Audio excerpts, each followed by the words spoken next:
दोस्तों स्वागत है आपका आपके अपने YouTube channel MD online classes में। तो आज की इस वीडियो में हम पॉलिटी से संबंधित मोस्ट इम्पोर्टेंट 150 क्वेश्चंस को पढ़ेंगे जो आपके एग्जाम में कई बार पूछे हुए हैं और साथ ही आगे भी पूछे जाने की काफ़ी ज़्यादा संभावना है। अगर आप इन सभी प्रश्नों को अच्छे से याद कर लेते हो तो दोस्तों आप यकीन मानना आपको इन क्वेश्चन में से में क्वेश्चन देखने को मिलेंगे। और अगर आपने पहले से ही पॉलिटी को पढ़ रखा है तो आपका टेस्ट हो जाएगा, रिवीजन हो जाएगा और साथ ही आपको इस वीडियो में 100% नए क्वेश्चन भी देखने को मिलेंगे। तो चलिए शुरू करते हैं फर्स्ट क्वेश्चन से। तो हमारा जो फर्स्ट क्वेश्चन है वो है, भारतीय संविधान के किस भाग में राज्य के नीति निर्देशक तत्वों का वर्णन किया गया है?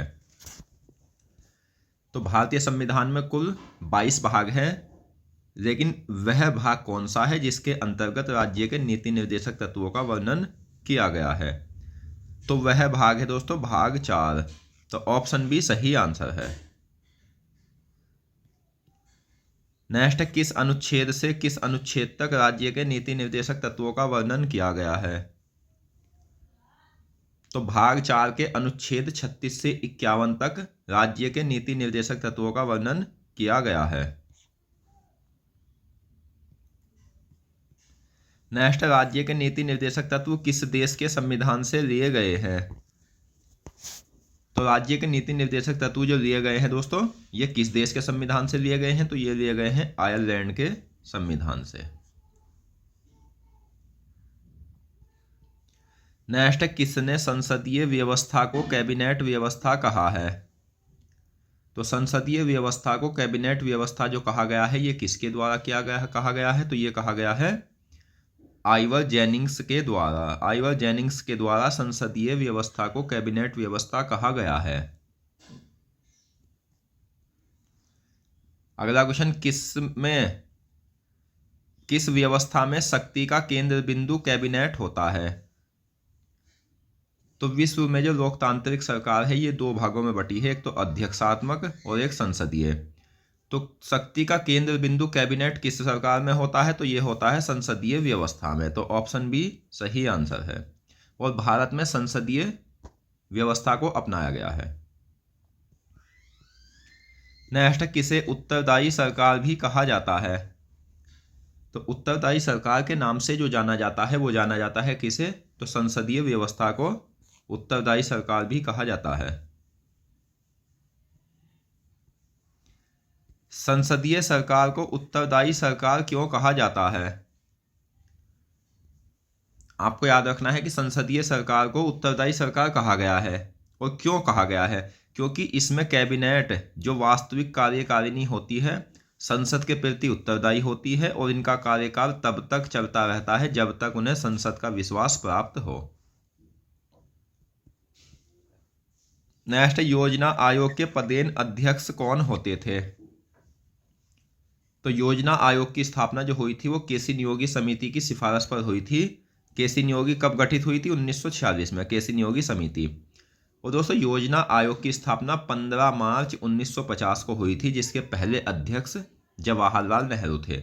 और योजना आयोग के जो पदेन अध्यक्ष होते हैं वो होते हैं भारत के प्रधानमंत्री। योजना आयोग के अध्यक्ष के अलावा इस आयोग में कौन कौन सदस्य शामिल होते हैं? तो योजना आयोग के अध्यक्ष के अलावा एक तो उपाध्यक्ष इसमें शामिल होते थे, 3 पूर्णकालिक और 3 अंशकालिक सदस्य इसमें शामिल होते थे। किस दौरान भारतीय संघ संघात्मक से एकात्मक हो जाता है? तो भारतीय संघ संघात्मक से एकात्मक हो जाता है आपातकाल के दौरान। तो ऑप्शन ए सही आंसर है। नेक्स्ट, भारतीय संविधान में आपात उपबंध किस देश के संविधान से लिए गए हैं? तो भारतीय संविधान में आपात उपबंध जो लिए गए हैं दोस्तों किस देश के संविधान से लिए गए हैं? तो ये लिए गए हैं जर्मनी के संविधान से। नेक्स्ट, भारत की शासन की वास्तविक शक्ति किसके हाथ में होती है? तो भारत में शासन की जो वास्तविक शक्ति है वो किसके हाथ में है? तो वो है प्रधानमंत्री के हाथ में। नेक्स्ट, कौन मंत्री परिषद का निर्माण और उसका संचालन करता है? तो मंत्री परिषद का निर्माण और उसका संचालन किसके द्वारा किया जाता है? तो ये किया जाता है प्रधानमंत्री के द्वारा।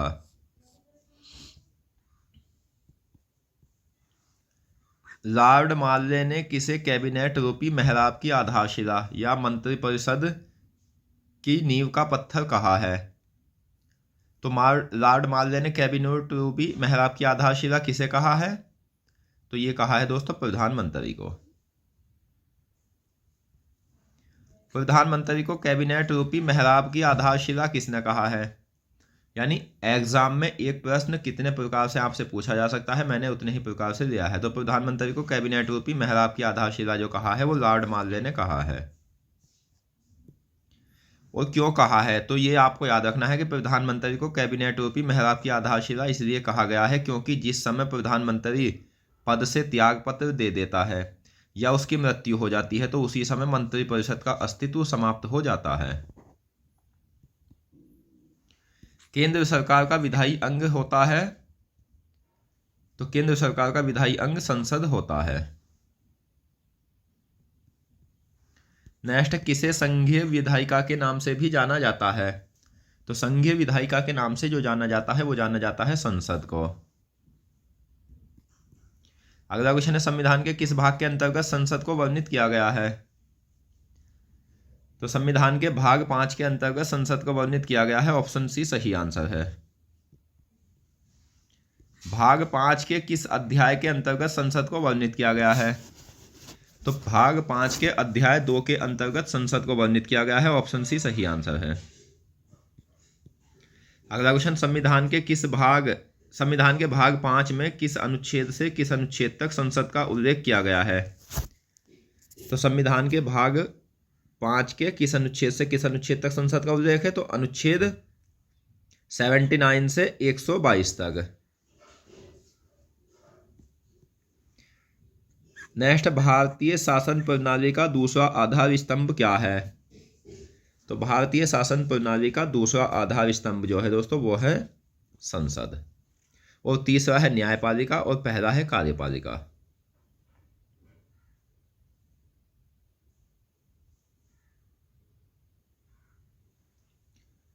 नेक्स्ट, किस प्रणाली को सरकार का वेस्टमिंस्टर मॉडल भी कहा जाता है? तो वह प्रणाली जिसे सरकार का वेस्टमिंस्टर मॉडल भी कहा जाता है वह प्रणाली है संसदीय प्रणाली। वेस्टमिंस्टर मॉडल को अपनाने के बाद लोकतांत्रिक व्यवस्था में संसद एक विशिष्ट व केंद्रीय स्थान रखती है। दोस्तों, अगर आपको यह वीडियो पसंद आ रही है तो प्लीज़ इस वीडियो को लाइक करो, साथ ही हमें कमेंट बॉक्स में बताएं कि आपको यह वीडियो कैसी लगी। नेक्स्ट, भारतीय संविधान में आपात उपबंध किस देश के संविधान से प्रेरित है या किस देश के संविधान की देखादेख लिए गए हैं? तो भारतीय संविधान में आपात उपबंध लिए गए हैं जर्मनी के संविधान से। भारतीय न्यायपालिका का संगठन शंकु की आकृति का है, जिसमें सर्वोच्च शिखर पर कौन सा न्यायालय है? तो भारतीय न्यायपालिका का संगठन शंकु की आकृति का है, इसमें सर्वोच्च शिखर पर है उच्चतम न्यायालय। भारत में सर्वोच्च न्यायालय के अधीनस्थ कौन से न्यायालय है? तो सर्वोच्च न्यायालय के अधीनस्थ जो है वो उच्च न्यायालय है। ऑप्शन बी सही आंसर है। उच्च न्यायालय के अधीनस्थ कौन से न्यायालय हैं? तो इस क्वेश्चन का सही आंसर है जिला न्यायालय। अगला क्वेश्चन है, गृह, वित्त और रक्षा मंत्री किस आयोग के पदेन सदस्य होते थे? तो गृह, वित्त और रक्षा मंत्री जो होते थे ये योजना आयोग के पदेन सदस्य होते थे। नेक्स्ट, योजना आयोग के प्रथम अध्यक्ष कौन थे? तो योजना आयोग के जो प्रथम अध्यक्ष थे वो थे जवाहरलाल नेहरू, भारत के प्रथम प्रधानमंत्री। योजना आयोग के प्रथम उपाध्यक्ष कौन थे? तो दोस्तों, योजना आयोग के जो प्रथम उपाध्यक्ष थे वो थे गुलजारी लाल नंदा। गुलजारी लाल नंदा योजना आयोग के प्रथम उपाध्यक्ष थे। अगला क्वेश्चन है, योजना आयोग के अंतिम उपाध्यक्ष कौन थे? तो योजना आयोग के अंतिम उपाध्यक्ष की बात हुई है, मोंटेग सिंह अहलूवालिया योजना आयोग के अंतिम उपाध्यक्ष थे। और योजना आयोग के अंतिम अध्यक्ष कौन थे? तो योजना आयोग के अंतिम अध्यक्ष जो थे वो थे नरेंद्र मोदी। अगला क्वेश्चन है, कौन सी संस्था वर्तमान में इतिहास का विषय हो गया है? तो वह संस्था जो वर्तमान में इतिहास का विषय हो गया है, वह संस्था है योजना आयोग। M.N. राय द्वारा संविधान सभा के विचार को लोकप्रिय बनाने एवं मूर्त रूप देने का कार्य किसने किया था? तो यह किया था जवाहरलाल नेहरू ने 1939 में।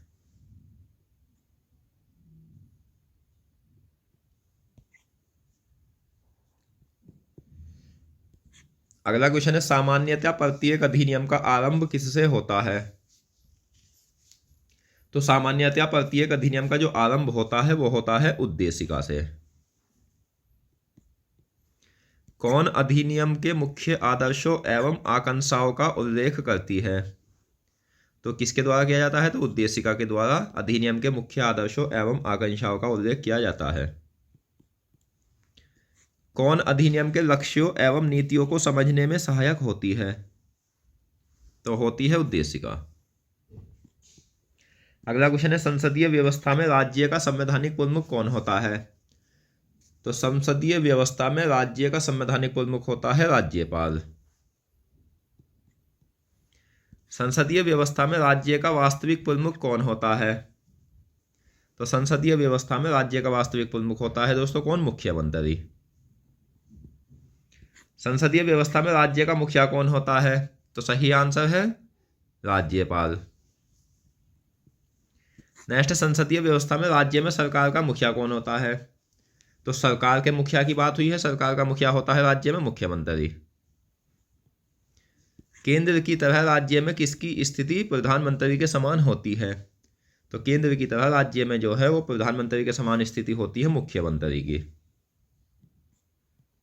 अगला क्वेश्चन है, संविधान निर्माता के विचारों को जानने की कुंजी किसे कहा गया है?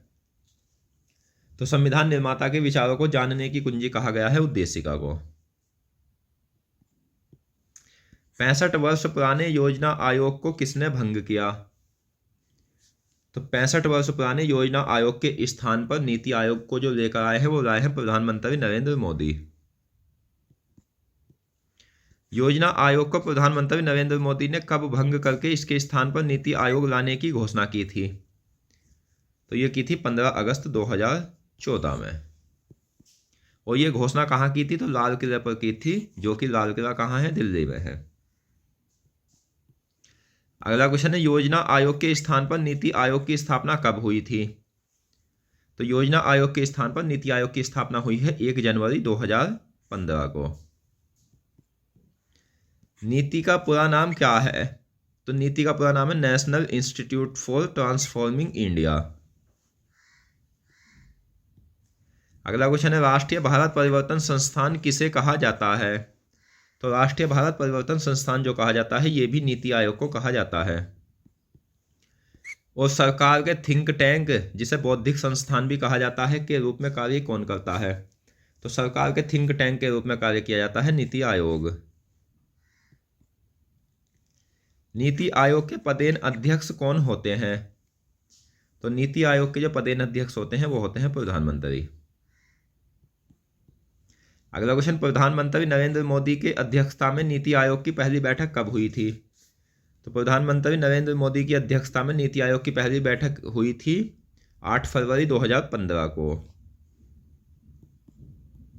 नेक्स्ट, भारत में शासन की कौन सी प्रणाली अपनाई गई है?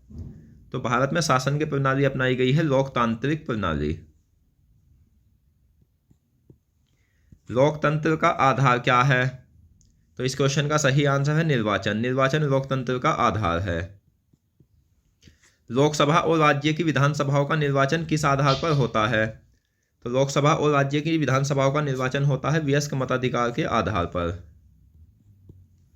भारत में कितनी आयु का व्यक्ति यानी कम से कम कितनी आयु का व्यक्ति मतदाता सूची में अपना नाम दर्ज करा सकता है? तो 18 वर्ष से कम का व्यक्ति नाम नहीं दर्ज करा सकता। 18 वर्ष या इससे ऊपर का व्यक्ति मतदाता सूची में अपना नाम दर्ज करा सकता है। और किस अनुच्छेद के तहत व्यक्ति मतदाता सूची में अपना नाम दर्ज करा सकता है? तो अनुच्छेद 326 के तहत। और यह भी आपको याद रखना है कि वह व्यक्ति जो विधि के अधीन अनिवास, चित्त विकृति, अपराध, भ्रष्ट आचरण के आधार पर अन्यथा अयोग्य हो वह मतदाता सूची में अपना नाम दर्ज नहीं करा सकता। नेक्स्ट, भारत में मत देने का अधिकार और निर्वाचित होने का अधिकार कैसा अधिकार है? तो यह अधिकार है विधिक या वैधानिक अधिकार। भारत में मत देने का अधिकार वैधानिक अधिकार है, न कि संवैधानिक या मूल अधिकार, क्योंकि इसका उल्लेख संविधान में नहीं है। अगला क्वेश्चन, किस अनुच्छेद के तहत महाराष्ट्र और गुजरात राज्य के संबंध में विशेष प्रावधान किए गए हैं? तो वह अनुच्छेद कौन सा है जिसके तहत महाराष्ट्र और गुजरात राज्य के संबंध में विशेष प्रावधान किए गए हैं? तो अनुच्छेद 371। दोस्तों, वर्तमान में भारत में 28 राज्य, 8 केंद्र शासित प्रदेश है, लेकिन कुछ ऐसे राज्य हैं जिनके लिए अलग से विशेष प्रावधान किए गए हैं, और वो राज्य कौन कौन से हैं तो हम सभी पढ़ेंगे। और उन राज्यों के बारे में जो प्रावधान किया गया है अनुच्छेद 371 से 371 नए तक किया गया है। जम्मू एवं कश्मीर पुनर्गठन अधिनियम 2019 के तहत 2 नए केंद्र शासित प्रदेश कब प्रवर्तन में आए? तो ये आया है 31 अक्टूबर 2019 को। जम्मू एवं कश्मीर पुनर्गठन अधिनियम 2019 के तहत 2 नए केंद्र शासित प्रदेश कौन से बने हैं? तो जम्मू कश्मीर एवं लद्दाख। संविधान द्वारा किस अनुच्छेद से किस अनुच्छेद तक कुछ अन्य राज्यों के संबंध में विशेष प्रावधान किए गए हैं? तो अनुच्छेद 371 से 371 नए तक। नेक्स्ट, भारत में प्रधानमंत्री की नियुक्ति कौन करता है? तो भारत में प्रधानमंत्री की जो नियुक्ति की जाती है वो की जाती है राष्ट्रपति के द्वारा। किस अनुच्छेद के तहत प्रधानमंत्री की नियुक्ति राष्ट्रपति द्वारा की जाती है? तो अनुच्छेद 75 के तहत प्रधानमंत्री की नियुक्ति राष्ट्रपति करता है। भारत में राष्ट्रपति किस व्यक्ति को प्रधानमंत्री नियुक्त करते हैं? तो भारत में उस व्यक्ति को राष्ट्रपति प्रधानमंत्री नियुक्त करते हैं जिसे लोकसभा में बहुमत दल प्राप्त हो। यदि लोकसभा में कोई बहुमत प्राप्त दल का नेता ना हो तो वहां राष्ट्रपति अपनी विवेकीय शक्ति का प्रयोग करके सबसे बड़े दल अथवा गठबंधन के नेता को प्रधानमंत्री नियुक्त करता है। जब राष्ट्रपति किसी बड़े दल अथवा गठबंधन के नेता को प्रधानमंत्री नियुक्त करता है तो उसे कितने माह के भीतर सदन में विश्वास मत हासिल करने को कहता है? तो 1 माह के भीतर। अगला क्वेश्चन है, सर्वप्रथम प्रधानमंत्री की नियुक्ति में राष्ट्रपति द्वारा विवेक स्वतंत्रता का प्रयोग कब किया गया था? तो 1979 में। डॉक्टर भीमराव अंबेडकर ने किसे भारतीय संविधान की अनोखी विशेषता कहा है? तो भारतीय संविधान की अनोखी विशेषता जो कहा गया है डॉक्टर भीमराव अंबेडकर के द्वारा वो कहा गया है राज्य के नीति निर्देशक तत्वों को। राज्य के नीति निर्देशक तत्व किस अनुदेश प्रपत्र में वर्णित है? तो ये जो वर्णित है ये भारत शासन अधिनियम 1935 में वर्णित है। विश्व में किस देश के संविधान में राज्य के नीति निर्देशक तत्वों का विस्तृत उल्लेख किया गया है?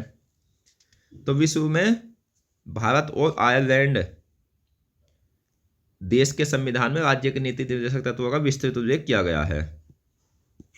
किसने नीति निर्देशक तत्वों को संविधान की आत्मा कहा है? तो नीति निर्देशक तत्वों को संविधान की आत्मा जो कहा गया है दोस्तों जी ऑस्टिन के द्वारा कहा गया है। नीति निर्देशक तत्वों की भावनाओं को सच्चे कूड़ादान की संज्ञा किसने दिया है? तो नीति निर्देशक तत्वों को की भावनाओं को सच्चे कूड़ादान की संज्ञा दिया है टी कृष्णामाचारी ने। एक कल्याणकारी राज्य की संकल्पना का समावेश भारत के संविधान के किस भाग में है? तो एक कल्याणकारी राज्य की संकल्पना का समावेश भारत के संविधान के भाग 4 में वर्णित है, और ये भाग 4 में कहाँ वर्णित है? राज्य के नीति निर्देशक तत्वों में वर्णित है। नेक्स्ट, राष्ट्रीय मानवाधिकार आयोग कैसा निकाय है? तो राष्ट्रीय मानवाधिकार आयोग की अगर हम बात करें तो ये गैर संवैधानिक या सांविधिक निकाय है। अगला क्वेश्चन, संयुक्त राष्ट्र संघ के किस अंग द्वारा मानवाधिकार की घोषणा की गई थी? तो ये संयुक्त राष्ट्र संघ के 6 प्रधान अंग है जिसमें एक है महासभा, जिसके द्वारा संयुक्त राष्ट्र संघ की स्थापना या घोषणा की गई थी। संयुक्त राष्ट्र संघ की महासभा द्वारा दोस्तों संयुक्त राष्ट्र संघ की एक अंग है जिसके द्वारा मानवाधिकार की घोषणा की गई थी। संयुक्त राष्ट्र संघ की महासभा द्वारा मानवाधिकार की घोषणा कब की गई थी? तो संयुक्त राष्ट्र संघ द्वारा 10 दिसंबर 1948 को मानवाधिकार की घोषणा की गई थी। वह अधिकार जिनका उद्भव राज्य द्वारा नहीं होता है अपितु राज्य इसकी रक्षा करता है, तो वह अधिकार कौन सा है? तो वह अधिकार है मानवाधिकार। मानव व्यक्तित्व के नैसर्गिक विकास, नैतिक एवं आत्मोन्नति में सहायक अधिकार को क्या कहा जाता है? तो मानव व्यक्तित्व के नैसर्गिक विकास, नैतिक एवं आत्मोन्नति में सहायक अधिकार को कहा जाता है मानवाधिकार। भारतीय संविधान के तहत भारत के किस नाम को मान्यता प्रदान की गई है? तो अनुच्छेद 1 के तहत कह लीजिए भारत अर्थात इंडिया नाम को मान्यता प्रदान की गई है। वर्तमान में भारत में कुल कितने राज्य हैं? तो वर्तमान में भारत में हम राज्यों की बात करें तो भारत में कुल राज्य हैं 28 और केंद्र शासित प्रदेश की बात करें तो कुल 8 केंद्र शासित प्रदेश है। नेक्स्ट, भारत में राष्ट्रीय मानव आयोग का प्रधान भारत में राष्ट्रीय मानव अधिकार आयोग का गठन कब हुआ था? तो भारत में राष्ट्रीय मानव अधिकार आयोग का जो गठन हुआ था 12 अक्टूबर 1993 को हुआ था।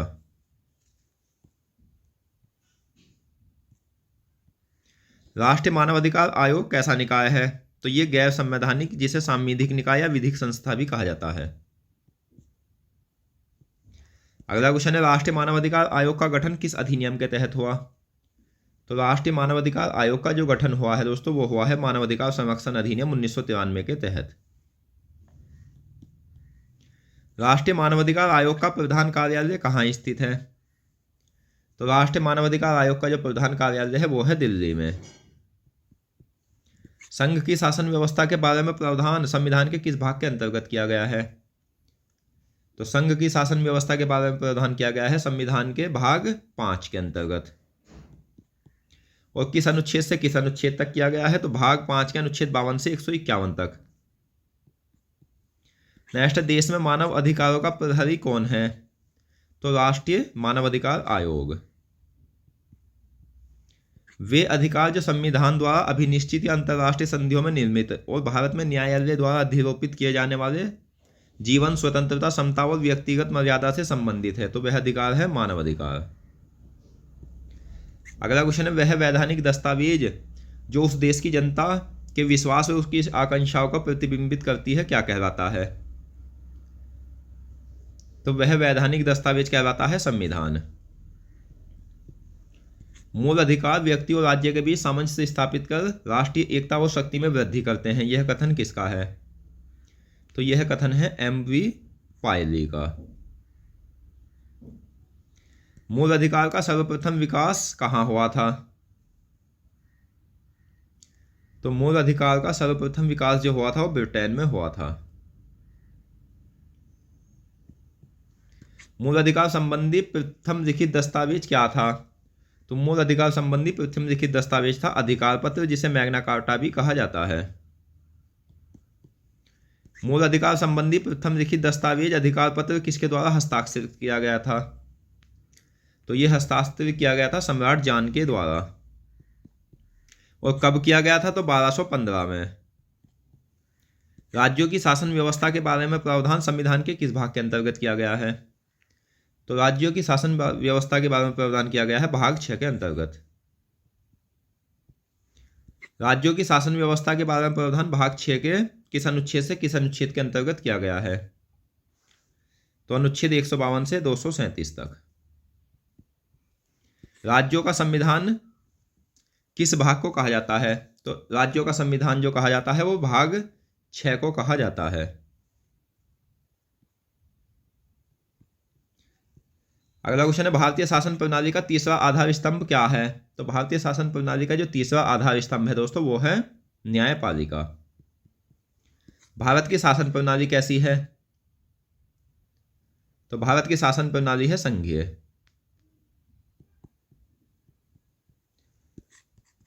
भारत की न्यायपालिका कैसी है? तो भारत की न्यायपालिका जो है वो एकीकृत है। अब एकीकृत का मतलब क्या है? तो एकीकृत का मतलब है पूरे देश के लिए एक ही सर्वोच्च न्यायालय है। भारतीय न्यायपालिका का संगठन किस आकृति का है? तो भारतीय न्यायपालिका का संगठन जो है वो शंकु की आकृति का है। केसी नियोगी समिति का गठन कब हुआ था? तो केसी नियोगी समिति का गठन जो हुआ था दोस्तों वो हुआ था 1946 में।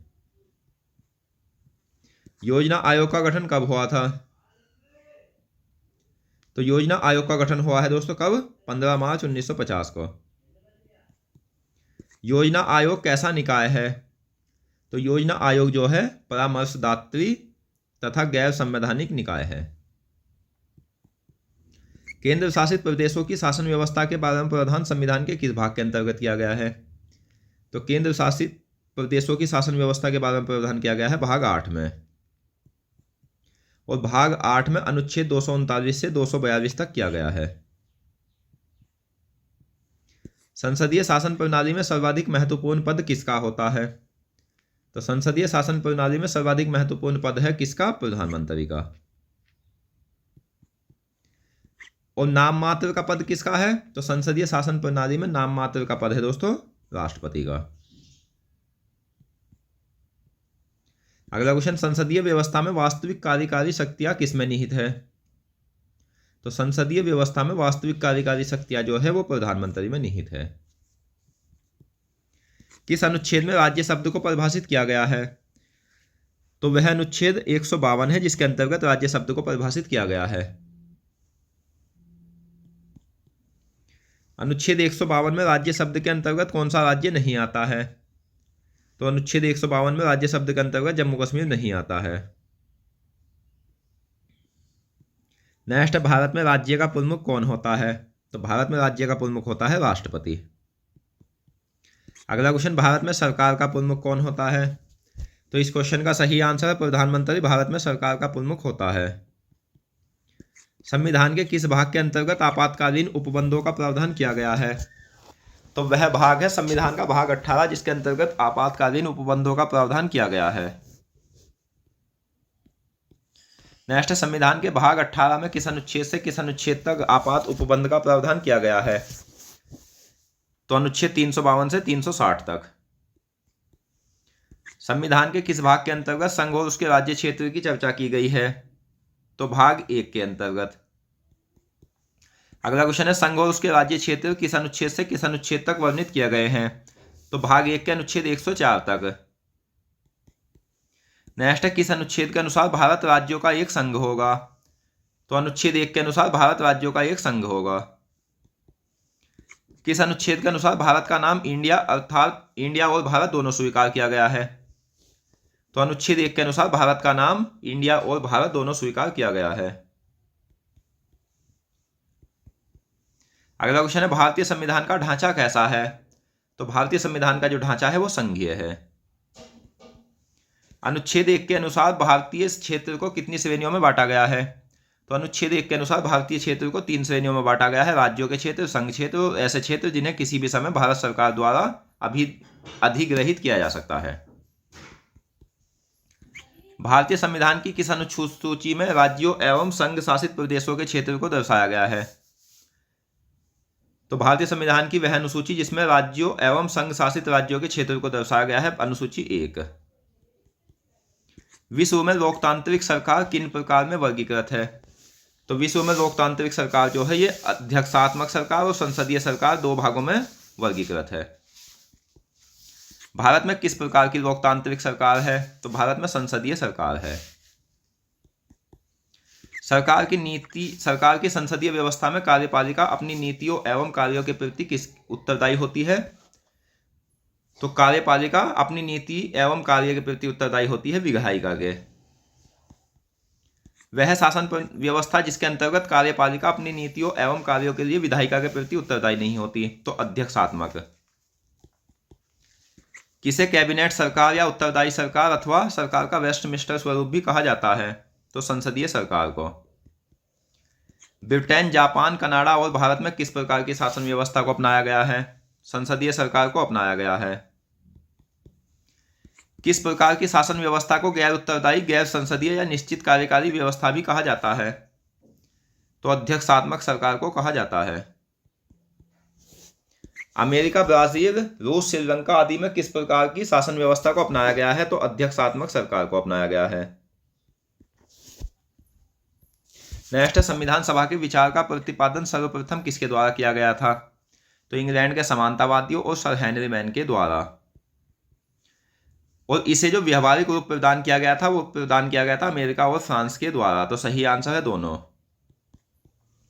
भारत में संविधान सभा के सिद्धांत का दर्शन किसके निर्देशन में तैयार हुआ था? तो भारत में संविधान सभा के सिद्धांत का दर्शन बाल गंगाधर तिलक के 1895 के स्वराज विधेयक के निर्देशन में तैयार हुआ था। भारतीय संविधान भारतीयों की इच्छा अनुसार होगा, यह किसने कहा था? तो यह कहा था महात्मा गांधी जी ने। और महात्मा गांधी जी ने यह बात कब कही थी? तो 1922 में कही थी।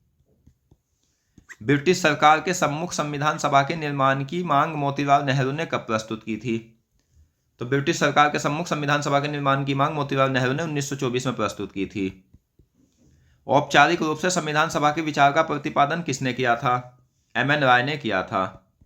और एम.एन. राय ने कब किया था? 1934 में किया था। सबसे पहले भारत में संविधान सभा के गठन का विचार किसने रखा था? तो यह रखा था दोस्तों एम.एन. राय ने। एम.एन. राय ने संविधान सभा के गठन का विचार कब रखा था? तो एम.एन. राय ने संविधान सभा के गठन का विचार रखा था 1934 में।